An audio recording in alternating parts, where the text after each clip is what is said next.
Joined now by our military analyst, Professor Michael Clark. And Michael, we've got a few maps to look at. One of the key ones and the key focus now is the Strait of Hormuz.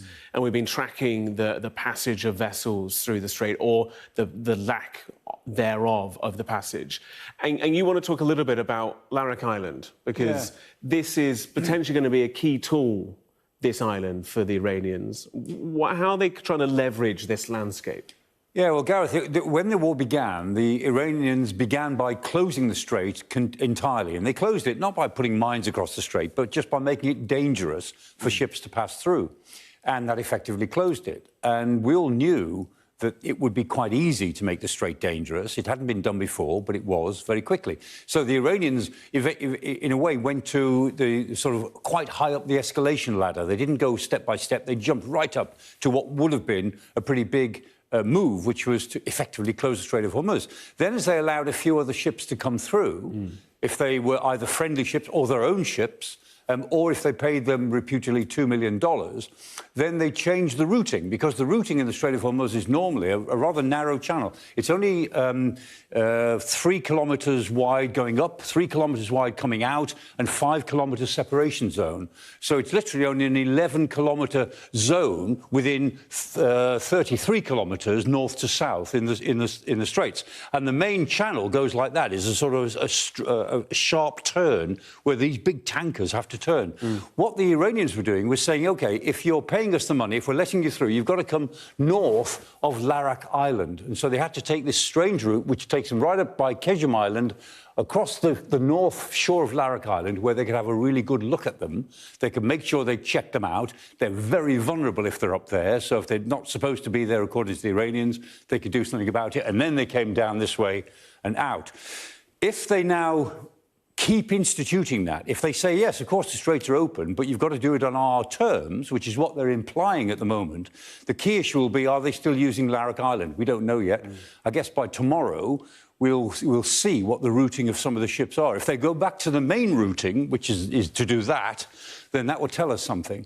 But the Larak Island issue is really quite important in terms of understanding the way the Iranians intend to maintain their influence over the Strait of Hormuz. I think we maybe can look at some of the live marine traffic data as well of the situation kind of as it stands. So this is the map view, and this is the nautical view. And so this is Larak Island just here. This is the gap that vessels will go through, and it would appear as though two are in transit heading in that direction, two are in transit heading away. Two are going up there and two are coming down there. So I don't know when is this current two? These are live, if not delayed by 15 or so minutes. OK, so if this is what's happening now, right. So the answer to the question as of now, yep, they're still going via Larak Island. I'd be more interested if they were doing this, but they're not. And we'll see by the end of the day, when we look at some updates on this, whether that's happening. If they're still going via Larak Island, then the Iranians are still absolutely in control of the Strait of Hormuz. The team just clarifying that this is the live setup as it currently stands. I'm also interested in these clusters of vessels here and here on the other side of the UAE as well. In particular, if you click on these vessels, when they're red, they're stationary. These vessels, they're at anchor. And normally, just in peacetime, you find lots of ships anchored either side of the point itself, because they anchor there because they're waiting for instructions, they may be waiting for new crews. Sometimes they come through the straits and they anchor there, and they're waiting to see which market to go to. Do you want us to go to South America, or do you want us to go to China? Because a lot of these cargoes are looking for the best prices. So they anchor up before they're told where to go. Well, and this is indicative of some of the names that these vessels are being given. Some names of these vessels are indicating that they are Chinese crew, or they're Iraqi crew, or they're crew kind of from South Africa or Brazil. Some vessels have changed their name to order.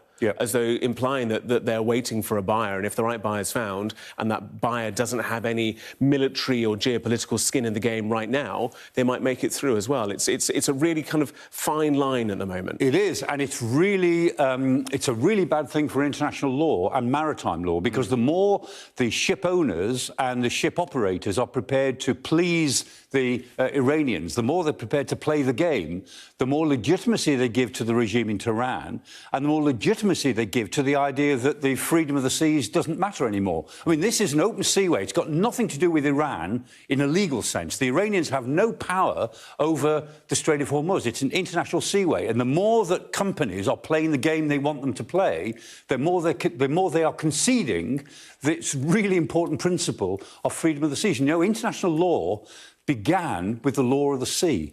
In the sense that the maritime law, which was developed in the 18th century, the 7 Years' War, 1756 to 63, the British established the basic laws of the sea, and that became the basis of a lot of international law. It's under threat now, specifically because of this.